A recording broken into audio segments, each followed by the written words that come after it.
E o tema hoje é teológico, é bíblico, existe uma tensão aí sobre esse tema, e o tema é se Jesus foi ao inferno ou não. Jesus foi ao inferno e pregou aos espíritos em prisão. Salvo engano, o texto é 1 de Pedro, capítulo 3, versículo 19, 20, por ali, do 18 até o 20. E o que é isso, né? Alguns dizem que não é assim que se interpreta, ele não foi exatamente ao inferno. Parece-me que no credo apostólico, no credo oficial da igreja, historicamente falando, desceu à mansão dos mortos, né, e tal, subiu aos céus, está sentado à direita de Deus Pai Todo-Poderoso e tal. Como a gente entende isso? Afinal, Jesus foi ao inferno pregar os espíritos em prisão? Bom, para debater esse tema, eu estou recebendo aqui hoje dois amigos, dois irmãos. Aqui o pastor Carlos Wagner, da Igreja Evangélica Sal e Luz, bairro de Jardim São Salvador, aqui em São Paulo. Ele tem mestrado pela Faculdade Mackenzie e foi por 12 anos diretor do Instituto Bíblico da Assembleia de Deus do Ferreira. Bem-vindo aqui, mais uma vez, à nossa mesa de debates, pastor Carlos.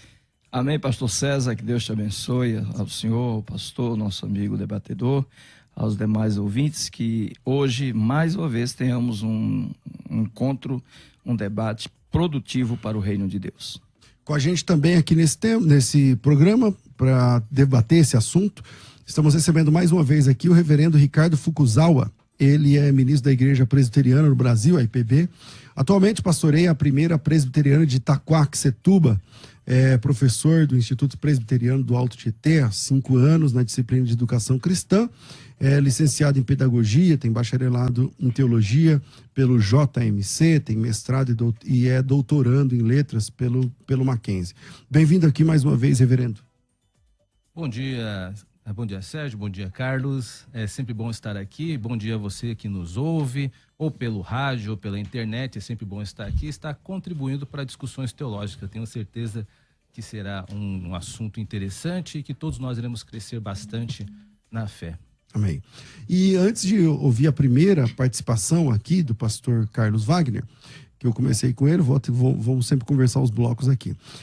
Eu vou ler o texto, 3:18 da primeira carta de Pedro, diz assim: pois também Cristo morreu uma única vez pelos pecados, o justo pelos injustos, para conduzir-nos a Deus, morto na verdade na carne, mas vivificado no espírito, no qual foi também, e pregou aos espíritos em prisão, os quais no outro tempo foram desobedientes, quando a longanimidade de Deus aguardava nos dias de Noé, enquanto se preparava a arca, na qual 8 pessoas foram salvas através da água e tudo mais. Bom, pastor Carlos Wagner, Jesus desceu ao inferno e pregou aos espíritos em prisão, como é que funciona essa questão? Vamos lá, meus queridos, pastor César, reverendo Ricardo, amados irmãos, o texto ele é um certo complexo, até certo ponto complexo, porque há pouco recurso teológico para debatê-lo.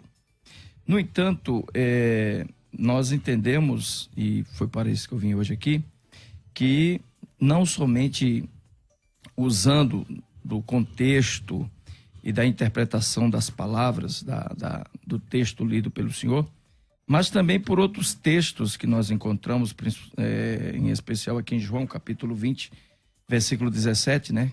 Quando Maria se encontra com Jesus pós-ressurreto, Jesus diz a ela assim, disse-lhe Jesus: não me toques, porque eu ainda não subi ao Pai, mas vai aos meus irmãos e avisa a ele que eu vou para o meu Pai, que também é o vosso Pai, o meu Deus e o vosso Deus.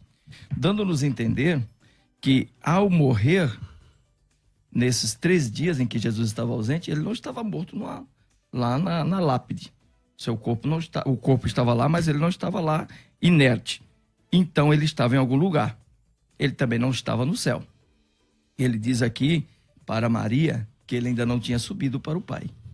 Ele não tinha ido e voltado para os discípulos. Ele estava em algum lugar. E aí, quem traz a interpretação do que aconteceu é uma pessoa muito chegada a Jesus. Um homem chamado Pedro. Foi a única pessoa que trouxe um relato específico sobre isto.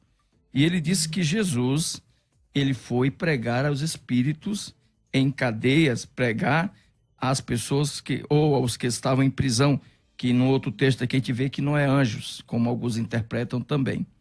Então, o que nós entendemos é que nesse intervalo, Jesus estava em algum lugar, pastor César. Ele não estava perambulando pelo mundo. Ele estava em algum lugar. Um outro ponto a se observar, somente para mim endossar meu pensamento, é que a expressão aqui, nós sabemos que é Hades. O termo usado é Hades.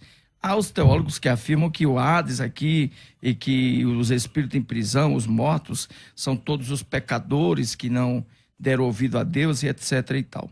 Mas a verdade é que Jesus estava em um ambiente espiritual. E a gente vê isso no capítulo 16 do livro de Lucas, na narrativa da parábola, onde ele narra a morte de Lázaro, né? E aí ele revela o mundo sobrenatural. Então eu queria trabalhar dentro desse contexto bibliológico-teológico. Ok. Reverendo, qual que é a sua opinião sobre isso? Como o senhor lê isso? Jesus desceu ao inferno, pregou aos espíritos em prisão? Não. Se não, que parece que é o que o senhor vai defender, como é que o Pedro disse isso? Pedro estava errado, não estava? Como é que funciona? Tá certo. Bom, como nosso irmão Carlos colocou, este é um assunto bastante antigo e tem várias camadas aí de possibilidades de nós aprofundarmos isso. Primeiro, eu acho que a gente tem que tentar ver esse texto pela teologia bíblica, né? Que é a teologia bíblica? Eu entendo teologia bíblica é uma teologia mais organizacional, ou orgânica, perdão, do texto. Precisamos ver quais são os elementos da carta de 1 Pedro que me auxiliam a entender esta porção específica. E aí, nós vamos, como círculos, depois de ver como Pedro fornece material para entender Pedro, ver como o Novo Testamento pode jogar luz também a isso. Esse é o caminho que eu vou pegar aqui. Eu vou pegar o texto de Pedro, tentar responder 3 perguntas que estão aqui. E deixa eu abrir um parênteses, eu quero convidar você para assistir os outros debates que teve sobre esse mesmo tema da musical. Houve mais 4 debatedores, né, 2 em cada programa, e esse é um terceiro, por assim dizer. Eu vou tentar aqui acrescentar estes debates que eu assisti, convido você a assistir também, como estudo. E eu vou tentar caminhar pela teologia bíblica. Meus colegas caminharam bastante pela teologia sistemática e pela teologia histórica. Eu vou tentar mais caminhar pela teologia bíblica, respondendo 3 perguntas. Primeiramente, né? Cristo pregou... primeira pergunta para responder. O que é pregar no Espírito? Segunda, quem são esses espíritos? O que é pregar no Espírito? Isso, porque Mas Cristo pregou aos Espíritos. Sim, mas há um fato aqui que não pode ser ignorado, que ele foi em espírito. Como é que Cristo foi em espírito? Existem 2 questões aí que eu vou colocar e precisa ser respondido. Primeiro, como Cristo foi em espírito? Segundo, qual a identidade desses espíritos que estão em prisão? E terceiro, qual o conteúdo da pregação? Porque em determinado programa houve esta dúvida, né? O que ele pregou. O que lá? Exatamente. Então esse é o meu escopo aí. Por onde eu vou começar, eu tenho certeza que o César é muito competente, vai nos guiar aqui naquilo que a gente precisar falar. Pastor Carlos Wagner. Muito bem. O bom desse debate de hoje é que ele vai ser bíblico, teológico. Nós poderemos recorrer aos recursos históricos, como já foi debatido aqui, dentro do tema, e o reverendo lembrou bem, mas eu acho que não seria muito produtivo, no meu ponto de vista, né? O texto, ele é muito enfático. Também temos a narrativa de 1 Pedro, capítulo 1, ou melhor, capítulo 4, versículo 4 ao 6, que diz assim: por isso mesmo, o evangelho foi pregado também a mortos, para que eles mesmos, sendo julgados no corpo, segundo os homens, sejam pelo Espírito, segundo Deus, vivificados. Então, veja bem, o que o texto nos revela é algo sobrenatural. Uma situação que ocorreu, pastor, acho que nisso o senhor concorda comigo, no período em que Jesus morreu na cruz, né? No momento em que ele expirou na cruz, a partir daí o texto ele encontra um encaixe na narrativa. Porque se eu tiro esse contexto, tá, da morte de Cristo e afirmo que Cristo pregou aos mortos através dos profetas, ou pregou através das mensagens reveladas aos pecadores, então, naturalmente, o texto não estaria se referindo, pastor César, ao sobrenatural, estaria se referindo ao mundo. Então, não faz sentido o que Pedro está falando aqui. Se é que o senhor está me entendendo. Se aqui o texto está revelando algo sobrenatural, está falando de algo sobrenatural, não está falando de algo natural. Então, quando eu apenas digo, não, Jesus, quando ele evangelizou as pessoas, eram os mortos, espiritualmente falando. Então, Jesus, ele, nesse contexto, ele não foi ao Hades, ele não foi. O texto deixa claro que Jesus, ele se conduziu a um outro lugar. Ele esteve em um outro lugar. Trazer uma alegoria na interpretação disto, alegorizar esse texto, eu caio num perigo da subjetividade teológica, onde a maioria dos intérpretes alegoristas costumam navegar, costumam caminhar. Eu entendo que isso aconteceu de verdade, Jesus esteve lá, independente do que ele pregou lá, né, que eu acho que é um outro debate, reverendo, mas se ele pregou lá a salvação, se ele pregou lá o seu poder, a sua glória, a sua vitória na cruz, é uma outra questão. Agora, o texto está claro, implícito, que Jesus, ele esteve em um ambiente de mortos, um ambiente de condenados. Ok. Tá? Reverendo, o senhor vai dizer que ele não desceu, né, ao inferno, tal, não pregou? Como que fica outros textos bíblicos que diz que Jesus desceu? Certo. Como entende essa questão? Certo. Deixa eu só, peço, César, que eu exponha essa minha parte, até para ficar claro a minha linha de raciocínio, eu serei bem breve. Primeiro, eu peço que vocês observem o texto no verso 18, quando diz que Jesus foi em espírito.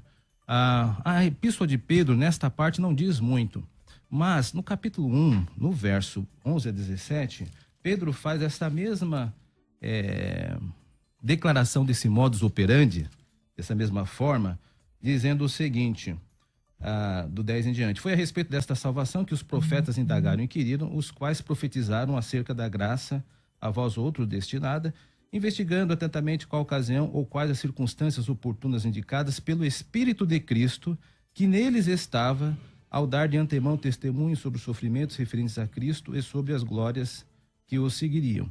Existem semelhanças e diferenças nesse texto com o texto de primeira epístola de Pedro 3,18.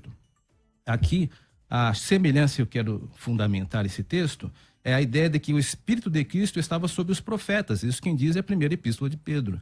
E o texto que nós estamos discutindo está dentro da primeira epístola de Pedro, e ele está usando esse mesmo recurso. Cristo estava morto na carne, ou seja, foi sepultado, mas vivificado em espírito.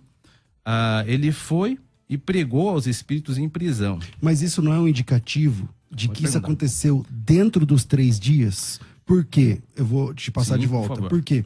Porque só existe um período na Bíblia onde Cristo estava morto na carne, porém vivificado em espírito. Não tem outro período para isso. Como entender? É um texto difícil, e o que dá a entender aqui é que há uma modulação de tempo, não verbal necessariamente, mas o tempo linguístico aqui, porque há um momento de referência presente que Pedro está escrevendo e momento do acontecimento.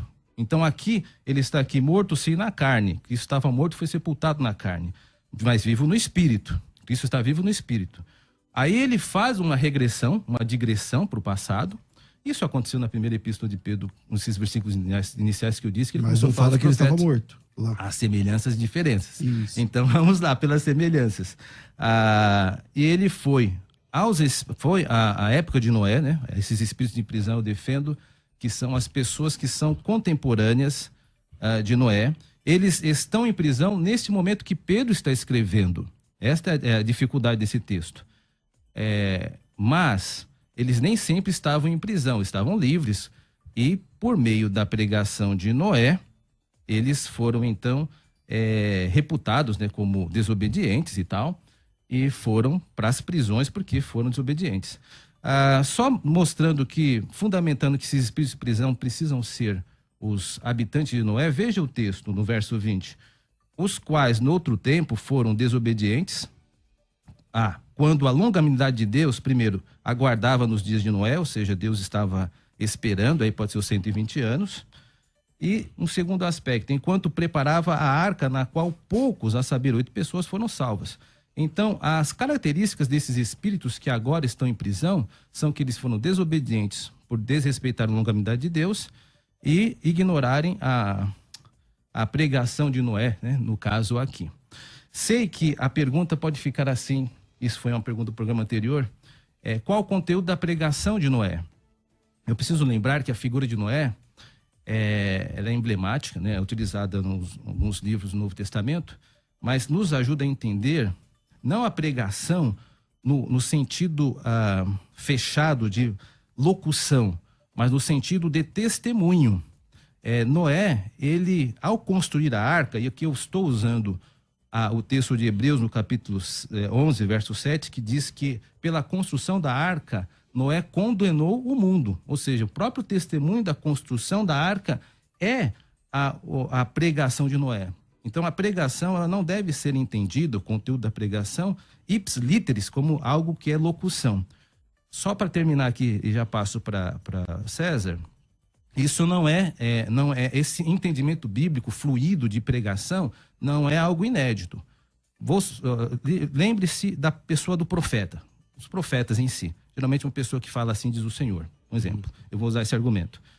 A primeira ocorrência da palavra profeta na Bíblia é alguém que nunca fez isso, que é Abraão, que foi chamado em capítulo 20 de Gênesis, verso 7, de profeta de Deus, porque ele precisava fazer uma oração para Abimeleque. E ele nunca foi dono de uma locução clássica de profeta. O que eu quero dizer com essa argumentação toda é que não podemos entender a pregação como no sentido aqui, lato, sentido comum, mas no sentido de testemunho, como o autor de Hebreus entende. Ok. Pastor Carlos. Vamos lá. Eu estou tentando entender o raciocínio do pastor, do reverendo Ricardo. O que eu percebo, a teologia bíblica que me traz aqui à luz, é que com o pecado de Adão e Eva, reverendo, o homem, ele perdeu as coisas boas de Deus, o paraíso, perdeu a paz, ele perdeu a vida, porque com o pecado veio a morte, e houve uma promessa de que seria restabelecida a vida através de Cristo. Noé, um pouco adiante, prega, né, quase 2 milênios depois de Adão, e com isso ele anuncia que viria um juízo, que quer seja oralmente, quer seja moralmente, mas ele pregou, como o senhor bem destacou, e as pessoas rejeitaram a mensagem de Noé, conforme a palavra de Pedro, como o senhor também já destacou. No entanto, Jesus ele faz uma narrativa interessante no capítulo 16 de Lucas, no período pré-salvação, pré-cruz, em que ele revela o que acontecia com as pessoas que morriam, pastor César, de acordo com a postura dessas pessoas. Se a conduta era semelhante à de Abraão, porque Abraão é a referência, uma referência de fé, uma referência de salvação, uma referência de comunhão, né? E Abraão recebe, na narrativa de Jesus, recebe o mendigo, o pedidor de esmola, lá, o pobre Lázaro, tá? E morre também um rico que rejeitava aquele moço, conforme a narrativa do capítulo 16, versículo 19. O texto diz que ambos desceram para o mesmo lugar, mas para ambientes diferentes. Porque o texto diz aqui, no inferno, a mesma expressão usada por Pedro. Se nós fôssemos recorrer aos sentidos etimológicos, buscar aqui as frases dentro de um contexto bíblico teológico, nós íamos encontrar o mesmo sentido da frase, a mesma palavra em ambos os textos. Quer dizer, Jesus se referia ao mesmo lugar, certo? Lázaro estava lá com Abraão e o outro estava sofrendo, mas eles se contemplavam, tá? Bom, lá no texto de Pedro, eu vou perguntar porque eu não estou lembrando aqui de cor do texto grego. Sim. Aparece Hades? Aparece Hades. Qual texto? Eu acho que não. Capítulo Bom, 3. na minha memória não tem, mas pode ser que eu esteja errado. Geralmente eu estou aqui. errado, na verdade, quando eu falo que eu não lembro, mas mas dá uma olhada lá no 3, Ó, 18 a 20, eu acho que não aparece não Hades. aparece não, pastor. Mas eu entendi o seu raciocínio assim mesmo. Então vamos lá. Pode seguir. Posso seguir? Uhum. Parece-me que é o versículo 4, né? Ó. Não, mas aí é 2 de Pedro. Aí a 2 de Pedro 2,4 aparece, mas nem é Hades. Lá é Tártaro, salvo engano. A única vez Sim. que, na verdade, aparece a expressão Rapaz, Salvo tártaro, né? engano, lá é um rapax e é Tártaro, na verdade. Eu fiz eu só sei disso não é porque eu sou bom em grego, né? Porque antes de vir para cá eu selecionei todas as partes onde ocorreu Hades para poder. E 2,4 trabalhar. não é Hades, Isso, eu acho. é Tártaro. É tártaro, né? Voltamos aqui. Então vamos lá. Então o texto aqui a que faz referência diz que havia um ambiente espiritual, certo? Neste ambiente espiritual, tá? Estava lá o homem que iria receber a salvação e o que estava condenado, certo? E o ambiente que Jesus intitulou de seio de Abraão, quer dizer, o lugar daqueles que foram justificados pela fé. Por isso que é chamado de seio de Abraão. E o outro estava em tormento no Hades, estava sofrendo no Hades. Quando Jesus morre na cruz, ele se ausenta do mundo físico por 3 dias. Ele morre na sexta e ele ressuscita no domingo pela manhã. Jesus, ele estava em um ambiente. Jesus sempre esteve trabalhando, ele nunca parou de trabalhar. Em todos os aspectos, ele sempre esteve trabalhando. Ele não estava descansando nesses 3 dias. Ele estava trabalhando, né?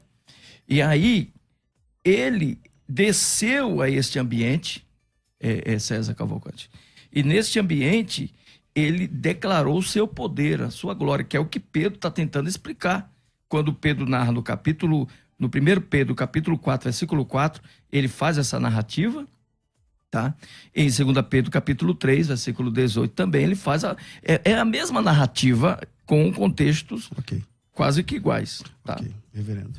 Tem algumas dificuldades, pastor Carlos, com todo respeito, porque parece que está havendo uma certa confusão no corpo e no espírito de Cristo. Por exemplo, eu creio que todos nós que concordamos que após Cristo ter sido morto, um pouquinho antes, ele até declara onde estaria. Tu estarás comigo no paraíso. Isto é dito para o ladrão da cruz. Então nós sabemos o endereçamento de Cristo. Cristo estava no paraíso. Entretanto, seu corpo físico estava na terra. Ou seja... Esse trabalho foi espiritual. Vamos... No paraíso. Isso. Vamos usar isso. De qualquer forma, ele estava no paraíso. Ponto. Até que ele ressuscita e o corpo é unido ao seu espírito.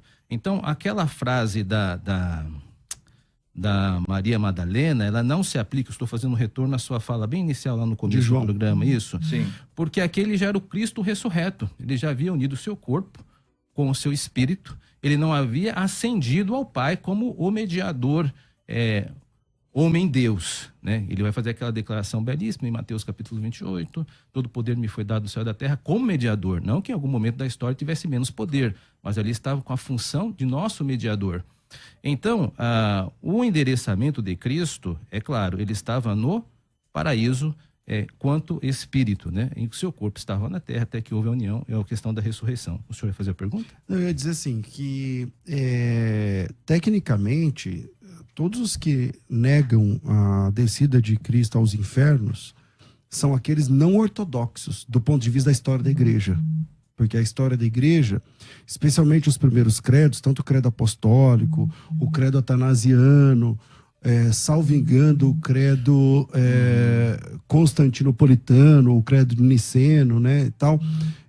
Eu não sei se o credo niceno tem, mas eu acho que sim, mas narram que Jesus Cristo realmente desceu aos infernos. E aí os pais da igreja, os primeiros séculos da igreja, os primeiros concílios da igreja, os primeiros séculos da igreja. Então, historicamente falando, a pregação ortodoxa crê que Jesus desceu aos infernos. Então, os presbiterianos gostam de chamar a teologia que eles aprendem e ensinam como teologia reformada.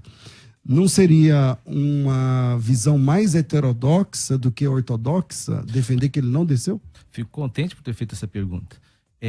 Não, porque a ideia de Hades, como é que o presbiteriano entende o Hades? Ele entende como um aspecto da humilhação do Redentor. É a certeza de que ele desceu e foi sepultado. Isso eu só estou citando a pergunta 50 do Catecismo Maior de Westminster. Então você está dizendo que Hades é a sepultura. Isso, Hades é a sepultura. E também é entendido, essa é a leitura feita do credo. Quando nós lemos o credo, o presbiteriano ele entende que é a sepultura. Cristo estava realmente morto lá. Ou seja, desceu ao Hades, foi sepultado, desceu ao Hades, foi sepultado, foi morto mesmo, está morto mesmo, está na sepultura. Porque esta, segundo me consta, era uma grande discussão nesse período da construção dos concílios, dos concílios, a figura de Cristo. Veja, por exemplo, Niceia, onde dita gasta bastante tempo acerca da pessoa de Jesus Cristo. E a fórmula de Calcedônia, em 451, também sobre a pessoa de Cristo. Então a discussão era o corpo de Cristo mesmo. Ele estava sepultado, historicamente falando. Em Niceia mais a divindade, em Calcedônia mais a questão da dupla natureza. Exatamente. Cristo era a grande discussão do momento. Então interessa ao credo, pelo menos essa é a leitura que nós fazemos. Agora, isso não quer dizer que outras leituras não foram feitas durante a história. Por exemplo, não só foram feitas, como ainda são feitas. Eu estou destoando, por exemplo, de um comentário bíblico que tem, inclusive publicado pela editora Cultura Cristã, do Kistemacher. Ele vai por outro caminho. Esse não é o caminho que eu vou. Ele vai dizer, por exemplo, que é os espíritos que estão em prisão dos demônios lá. Ele vai sugerir isso. Já que o senhor ia abordar uma teologia mais... Eu estou mais fundado no Catecismo Maior. Tá, já que o senhor abordou que era uma teologia mais bíblica, né? Na Bíblia, alguém já foi sepultado em um Hades, ou comprou um Hades, ou tem essa possibilidade de escavar um Hades, ou coisa parecida? Porque a mim me parece que as palavras gregas para sepultura são diferentes, tipo kever, enfim, são palavras, menemeion, por exemplo, se eu estou me lembrando aqui de memória, são mais aplicadas à sepultura, enquanto que Hades... o pessoal tá lá em tormento, mesmo depois de morto, né? Tipo, então, acho que esse é o ponto que eu queria, se eu me permite interpolar um pouco. Mas aqui vai ficar com uma aparência lacunada que eu não respondi. Né? Deixa eu só responder bem pontual. Vamos lá. Porque ele fez a pergunta, senão fica estranho. Atos 2:27 é o uso da palavra Hades. Não deixarás a alma na sepultura, não ficará na sepultura, não sofrerá corrupção. Ali está sendo...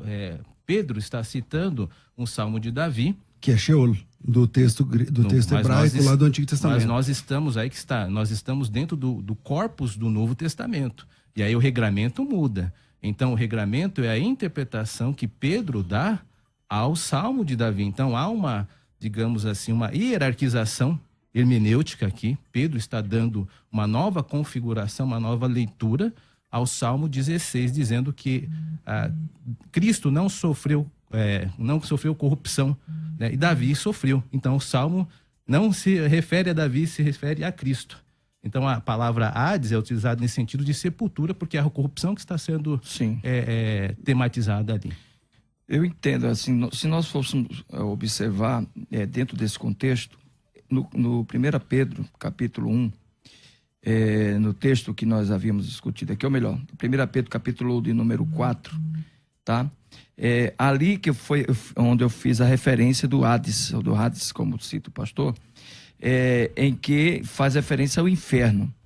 1 Pedro capítulo 4, 6 ao 8, quando ele cita que Jesus foi aos mortos, pregou aos mortos. E o Hades citado... Desculpe, repita, por favor. 1 Pedro, capítulo 4, tá? Do versículo 6, se eu quiser conferir aí. Sim. Tá? É ali que ele faz a referência à citação dos mortos no Hades, tá? Então, quando ele faz essa referência, ele está citando o inferno. Por quê? há uma flexibilização no texto grego para entender que Hades também se refere à sepultura. Mas, na maioria das vezes, Hades se refere... Então, mas é que eu não vejo Hades se referindo à sepultura em tempo nenhum. Por exemplo, esse que ele citou agora, o texto completo diz assim, não deixarás a minha alma para sempre no Hades. A alma fica na sepultura?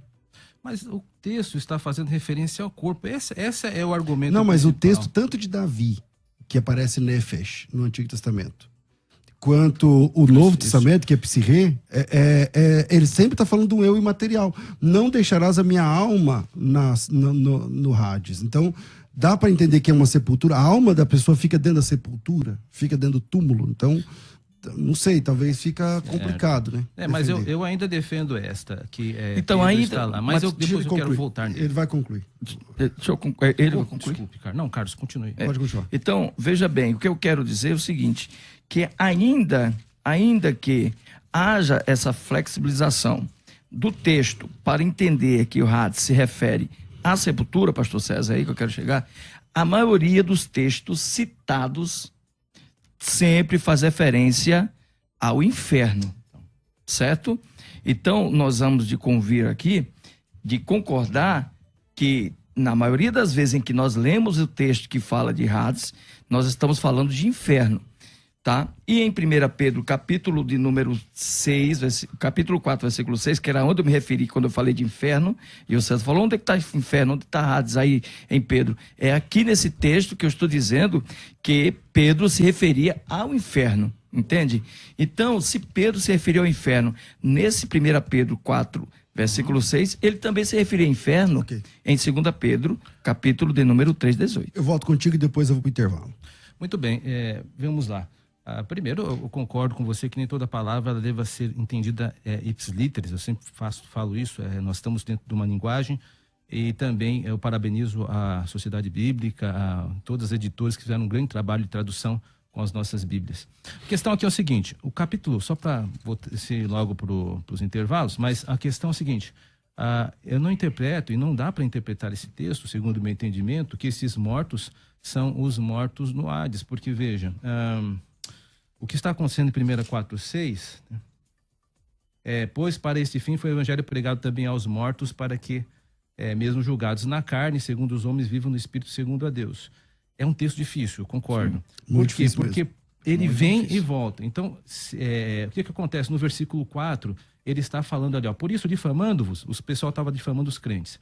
Estranham que não concordais com eles no mesmo excesso de vastidão. O pessoal tudo imoral e os crentes eram santos. Perfeito. Verso 5. Esse é o momento presente. Os quais hão de prestar contas àquele que é competente para julgar vivos e mortos. Isso é o futuro. Então, essa pessoa que está atacando pedras... Está falando, por exemplo, do juízo final, por Isso, exemplo. perfeito. Aí vamos para o versículo 6.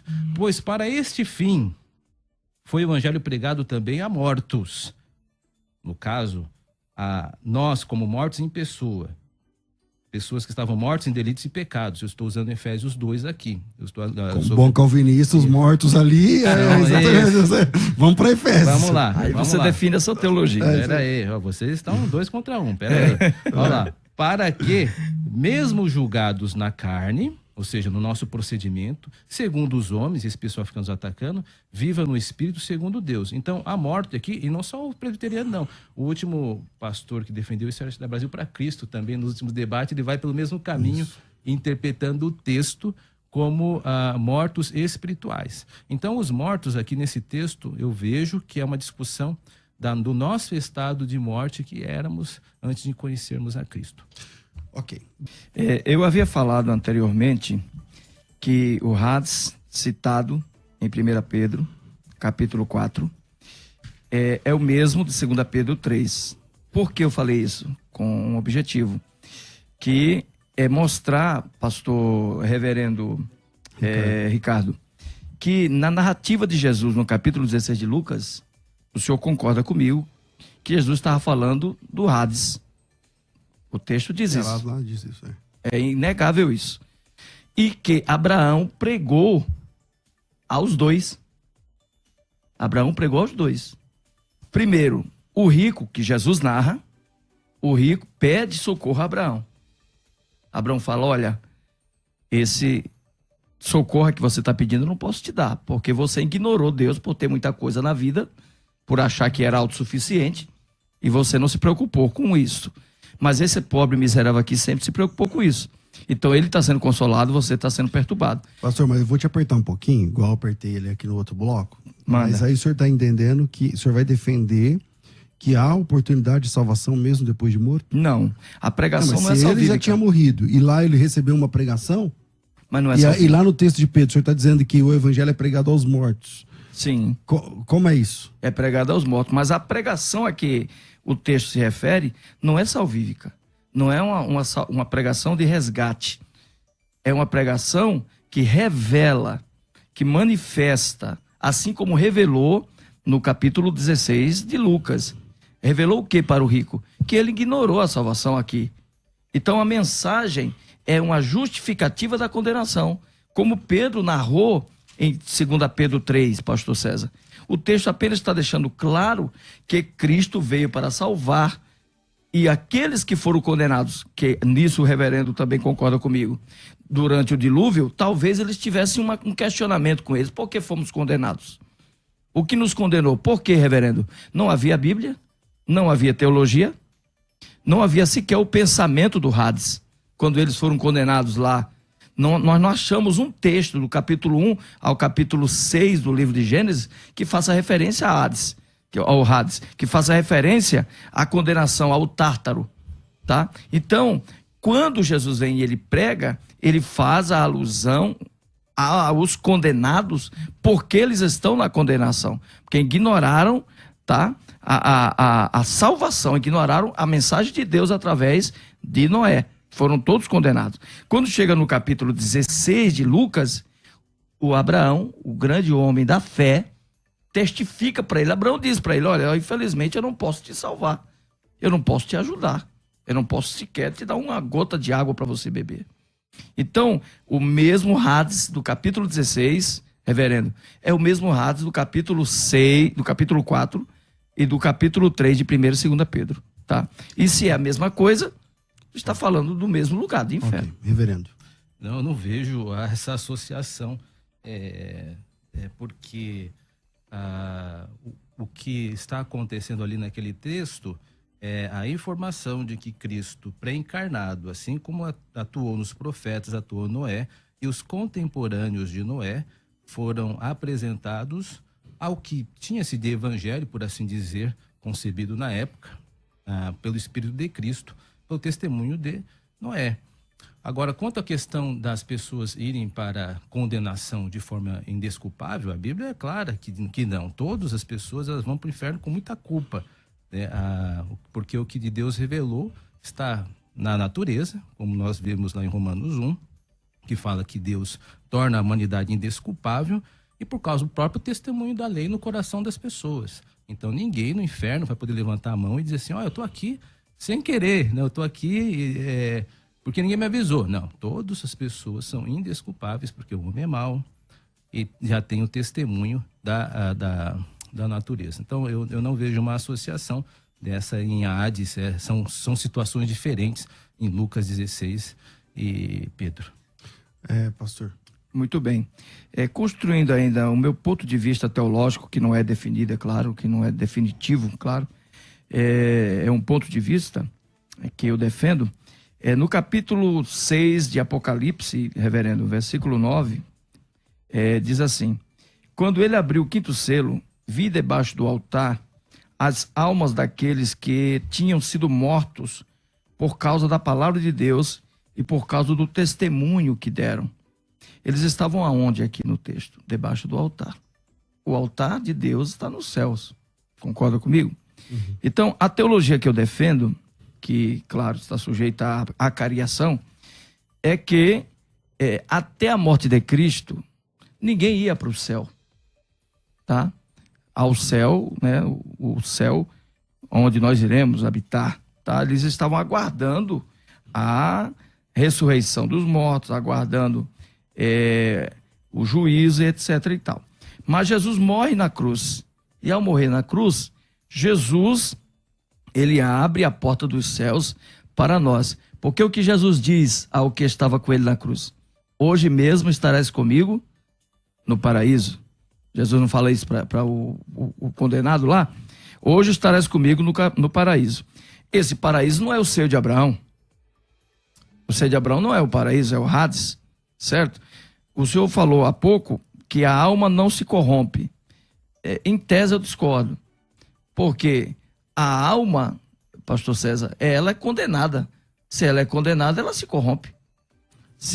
Quando ele quer dizer que corrompe, ele está dizendo não como o corpo que se desfaz na sepultura. Ah, entendi. Não se decompõe. Isso, exatamente. Ah, entendo. Então eu interpretei errado. Desculpa. Exato. Perdão. Bom, pastor Ricardo, é a última fala antes das considerações finais. Eu só acho, Carlos, eu entendi o que você quer dizer, mas é um percurso perigoso que você segue, segundo o meu entendimento, porque nós estamos criando vários estados intermediários entre a morte. Só existe um céu, sempre existiu só um céu. Só existe uma maneira de ser salvo, em Cristo, tanto no Antigo quanto no Novo Testamento.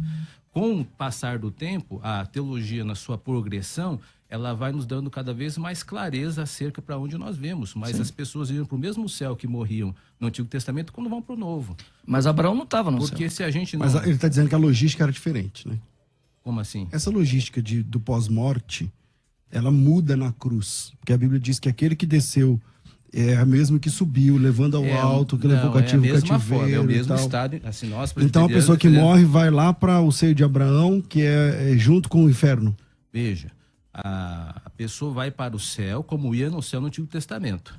Da mesma forma. Então a narrativa de Lucas 16? Não, Lucas 16 está dando uma narrativa lá acerca uma visão. Tem um layout lá diferente, então. Tem.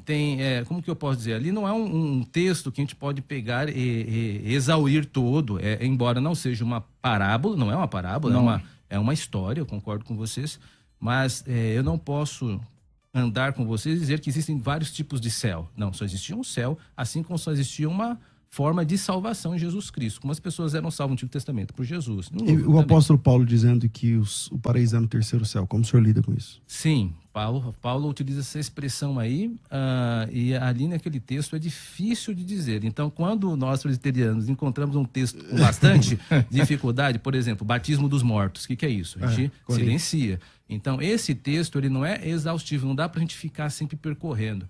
Eu acho isso uma opção melhor, não tão bacana, mas melhor do que fazer uma estratificação do céu, como se o céu fosse uma escadinha. Não é assim. Igual Paulo fez, dizendo que o paraíso é no terceiro. Eu acredito ali que Paulo está fazendo uma alusão talvez a um céu não atmosférico, mas aí a gente precisaria dar uma olhada mais exegética. Eu não fiz isso nesse momento. Certo. Bom, infelizmente nosso tempo é curto demais, então vinheta de considerações finais. Considerações finais. Debates. Gente, como o nosso tempo aqui é curto e quando a conversa está ficando boa, tem que parar. Mas é isso aí. Vamos lá. Quem começou? O senhor? Então, considerações finais, 1 minuto aí para terminar. Primeiro eu quero agradecer a oportunidade de estar aqui mais uma vez, louvar a Deus pela vida do reverendo Ricardo, um homem com bagagem, um conhecimento. Foi muito bom debater com o senhor. Obrigado. Né? O senhor eleva o debate para um nível muito agradável. E também dizer aos amados irmãos que, no meu ponto de vista, a teologia que eu defendo é que durante todo o período do Antigo Testamento as pessoas estavam em um ambiente um Hades, um ambiente onde havia sim sofrimento e havia a justificativa da fé segundo Abraão. E que com a morte de Cristo, essas pessoas, elas foram levadas a um outro ambiente celestial, para aguardar a ressurreição, conforme 1 Tessalonicenses, capítulo 4. É a teologia que eu defendo. Como eu falei, está sujeita à cariação. Mas eu, no meu ponto de vista, acredito que nada que não possa ser discutido mais uma vez, né? Que Deus abençoe, eu muito feliz de estar aqui hoje e acredito que o debate ajudou bastante pessoas. Maravilha. Reverendo, suas considerações finais. Eu quero agradecer mais uma vez por estar aqui no programa, ao César, sempre muito simpático, ao Carlos, que também foi muito cooperativo. Eu acho que o debate é isso, nós temos que crescer. Você que está nos ouvindo, nos assistindo, que você ganhe com esse debate. E até meu apelo é que você não fique apenas neste. Veja os vídeos anteriores, também tem discussões muito interessantes. Esse debate acrescenta com o outro. É uma ilusão você pensar que só porque viu o assunto uma vez ou duas, você exauriu ele. Não, sempre temos camadas de significado, é que nem na escola. Você teve vários professores, com certeza ensinaram matérias muito parecidas, mas com aquele professor você acabou aprendendo. Então, assista os debates. Este é apenas mais um dentre tantos que vem a somar com você. Minha posição aqui é o entendimento de que os espíritos em prisão são os contemporâneos de Noé. Eu espero nesse pequeno espaço ter instigado você a estudar mais esse assunto e quero mais uma vez agradecer a amistosidade desse ambiente que é proporcionado pelo pastor César. Maravilha. Bom, quem quiser conhecer a sua igreja, pastor Carlos Wagner, como é que foi? Nós estamos ali na Avenida São Paulo, no Jardim São Salvador, em Taboão da Serra. Nossos cultos às quartas e domingo. Às quartas, 19h30, aos domingos, às 18 horas. Nos acham nas redes sociais, no Instagram, salaluz.igreja. Maravilha, maravilha. Do outro lado de São Paulo, um está no Taboão da Serra, do outro lado lá em Itaquá. Exatamente. Quem quiser conhecer, como é que funciona? Você pode entrar no nosso canal do YouTube, o nosso que eu digo da Primeira Igreja Presbiteriana em Itaquaquecetuba, só você digitar Primeira IPB, Itaquá vai ter acesso ao nosso canal com vídeos e estudos interessantes lá. E você também pode entrar no meu Instagram Fucuzava 2022, e eu não sou candidato político. Por que tem alguém com esse nome? Porque o Cruvinel me provocou aqui dizendo que quem coloca 2022 quer concorrer a alguma coisa. Como é que é o seu nome lá? Como é que é? Fucuzava 2022. Então é candidato. Não sei não. Então tá aí, Fucuzava o nosso candidato para 2022. E Fucuzava é com V, né? Com V. O certo não é com W, Varão? O certo seria com W, mas o cartório errou quando veio os nomes dos imigrantes. Você viu que mudou a lei agora, né? É verdade, que pode alterar, Você pode ir lá agora no cartório e falar, põe o W aí no meio. Vai dar um trabalho. Porque tem que mudar tudo aí. Bom, quero agradecer aos dois por esse bate-papo tão amistoso, num tema muito difícil, né? Vocês apresentaram textos, esse do capítulo 4 é um texto realmente muito difícil de lidar com ele, em qualquer linha que você abraça, ele é realmente difícil. O próprio texto em questão, 3:20, também não é um texto muito fácil de lidar, e vocês caminharam em textos difíceis de forma muito amistosa, cristã e bíblica. Então, eu louvo a Deus por isso.